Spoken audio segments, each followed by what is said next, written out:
When I think about the way parents used to handle talking to their children about sexuality, things have really changed. Back then, I think that parents planned a time when they would have the talk with their children, and it was kind of a one-time thing.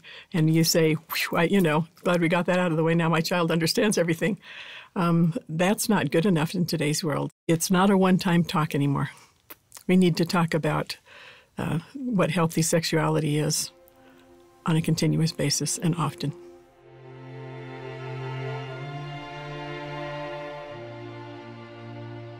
Parents are afraid that if they talk about sexuality with their children, it might increase a kid's curiosity.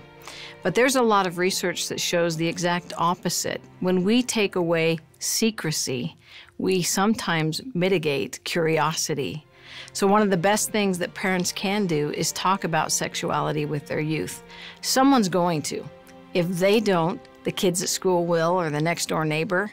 And so we need to not be afraid and understand that actually helping your kids know what sexuality is kind of decreases their desire, because they have a better foundation of when it's appropriate to engage and why they're feeling the way they're feeling. And so it's really a protective form to have that conversation. So don't be afraid, and don't be afraid to be blunt, because kids are asking very pointed questions.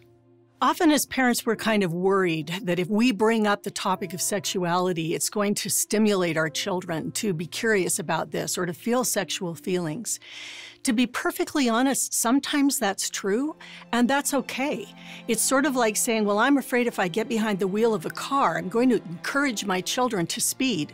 Well, they have to figure that out, and better that they learn that in the context of someone's support and friendship and help and encouragement than just figuring it out on their own. There's plenty in this world to stimulate children sexually, and if the only time they have that experience is when they're completely by themselves, that may not be the most helpful thing. Many times we want to cocoon our children to keep them safe because we don't want to awaken anything in them that may have them turn to pornography.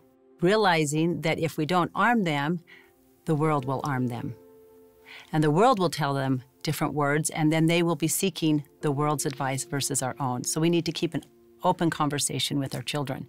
The reason that parents tend to avoid talking about sexuality with their children is they say, I'm afraid that I'm going to make my children overly curious about it, and then it will sort of get out of control. I'll often tell parents, doing something is better than doing nothing.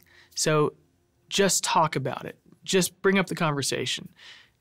Talk to your kids and say, hey, this is my first time talking about sexuality with a child. You're my first child. I don't really know how to do this, but I'm going to do the best I can. That's a great start. Anytime we try something for the first time, it's going to be uncomfortable, difficult, awkward. And as soon as our child feels, oh, wow, mom is really scared about talking about this, or dad is really uncomfortable, then the child feels like, I have to protect mom and dad.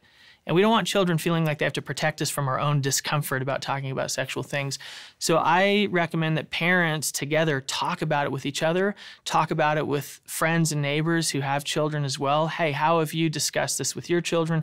What works, what doesn't work? Practice this enough times that when you have the conversation with your child, it feels completely natural. If children have a good context for understanding healthy sexuality, if they've gotten the information that they need in a direct and honest way, and with a little bit of a sense of humor and a smile on someone's face and a we can work on this together kind of approach, they're less likely, not more, to go try to find that information in other places that they're going to be dealing with on their own. Children are inherently curious. It's a God-given gift that they're curious. We want children to be curious, but what we want to do is channel their curiosity in healthy ways. And parents who have already been through all of the stages of sexual development and human development and hopefully figured some things out about how to be a healthy sexual being can help provide guidance for their children, but they can't do that if the conversation with the child is the very first conversation they've ever had about it. I remember very specifically the day my son came to me, and he said, very specifically, he said, Dad, hey, I really want to talk. And I said, what's up? He says, no, in the office. And so we go to the office, and he says to me, hey, I just wanted to tell you, you know how mom changes the channel when something sexy comes on? And I said, yeah, I know how mom does that. I noted his appropriate use of the word sexy at 11. It told me he understood something was happening. I said, yeah, I know how mom does that. He says, well, the other day, I was watching TV and something sexy came on. And I picked up the remote to change it. But I didn't change it. I watched it and I liked it. And his head went down as if he was deeply ashamed. And he said this phrase. He said, I think I'm addicted to calligraphy. And so this image flashed in my head of him writing and writing and not being able to stop. But it took me about 3 seconds to realize he was getting the word wrong. He was meaning to say the word pornography, and he was misinterpreting this experience that somehow he was bad. And so we had this wonderful conversation about that he wasn't bad, that his body was doing exactly what it was supposed to do. You know, parenting is a challenge for us all the time. We need to remember we're doing it for the first time. And with each child, it's still the first time because they're different. Parents need to understand that their children will see pornography. Not if, it's when. And with that in mind, if we open up the door earlier on, the better in terms of talking about it.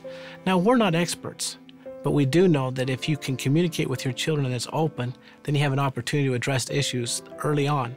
Parents need not fear this topic, but the sooner we start the conversations and frequent conversations, knowing that this temptation is real, parents will be much more successful. Parents, don't fear the topic, fear the results of not talking about it.